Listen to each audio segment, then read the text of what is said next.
চলচ্চিত্ৰ জগতৰ বাবে আহি পৰিছে এক দুখৰ খবৰ। হঠাৎ অসুস্থ হৈছে অভিনেত্ৰীগৰাকী। কি হৈছে অভিনেত্ৰীগৰাকীৰ?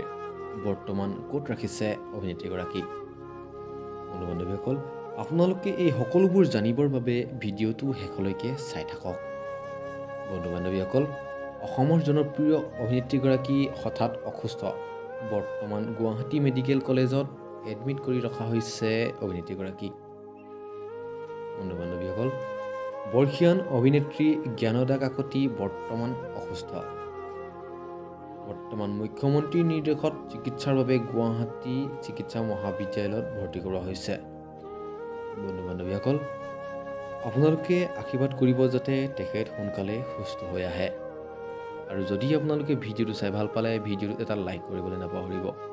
আৰু এটা কমেণ্টত আপোনালোকে তেখেত সোনকালে সুস্থ হ'বৰ বাবে অকণমান লিখিবলৈও নাপাহৰিব। বন্ধু বান্ধৱীসকল, আজিৰ ভিডিঅ'টো ইমানেই আছিল।